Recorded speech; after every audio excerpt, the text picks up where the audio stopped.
Kemana kita mau berdakwah sekarang? Terhadap sesama muslim. Oh, di daerah sini, di daerah situ. Oh, wilayah kita sekitar pondok saja dulu kita mulai. Bagaimana dakwah pondok ini bisa menyentuh mereka? Bagaimana pondok ini bisa menyinarin mereka? Sulit Ustaz. Mereka, siapa yang bilang gampang? Siapa yang bilang mudah? Sulit. Tapi kalau tidak segera dimulai sekarang, kapan kita akan memulai? Mungkin sekarang sulit, 10 sampai 30 tahun ke depan sulit. Mungkin setelah itu mulai terbuka pintu. Tapi mulainya sekarang. Antum perhatikan kristenisasi di suatu wilayah yang sekarang sudah menjadi daerah Kristen ternyata dilakukan lebih dari 60 tahun. Sampai perintis awalnya sudah wafat, yang kedua juga sudah mati. Dilanjutkan sampai desa itu menjadi desa Kristen. Kita terburu-buru isti'jal. Salah satu penyakit para dai dan para pengampu dakwah adalah penyakit al-isti'jal.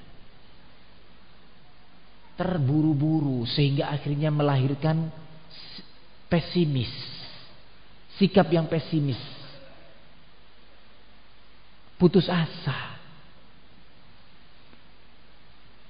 Karena bisa saja ternyata keberhasilan yang besar itu kita hanya sekedar peletak pondasi pertamanya. Kemudian dilanjutkan oleh anak cucu kita.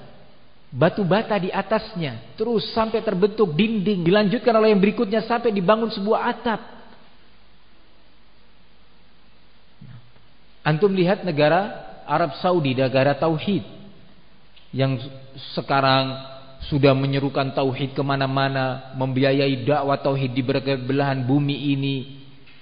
Dengan segala kelebihan, dan tentu di situ ada kekurangan-kekurangannya, tetapi dakwah negara ini berdiri di atas tauhid dan salafiyah. Apa antum kira dalam proses 50 tahun kemudian berdiri negara ini? Enggak. Jatuh bangunnya negara ini. Sejak awal pendirinya Al-Allamah, Al-Mujahid, Al-Mujaddid Muhammad bin Abdul Wahhab bersama Al-Amir Muhammad bin Saud mendirikannya, kemudian diserang, dihancurkan, roboh, terbunuh, banyak yang terbunuh. Ternyata anak-anak mereka tidak putus asa, melanjutkan perjuangan itu dalam bentuk thalabul ilmi. Terus thalabul ilmi, belajar, menyebarkan dakwah sampai ke kabilah-kabilah, sampai lagi tersusun kekuatan, bangkit lagi, diserang lagi oleh dinasti Utsmani sebagai kaki tangan sekutu Eropa. Dia hancurkan lagi, dibunuh, diseret pimpinannya, rajanya sampai ke Mesir, sampai ke Turki. Diarak, digiring, ditabuhin genderang raja sambil dihina-hina dan dibunuh, dihukum pancung. Berhenti sampai di sana? Tidak. Anak-anak mereka melalui ibu-ibu mereka bangkit lagi. Para istrinya itu melanjutkan mendidik putra-putrinya menjadi orang-orang yang kokoh. Berlanjut sampai 2 abad setelah itu. 2 abad artinya berapa? 200 tahun.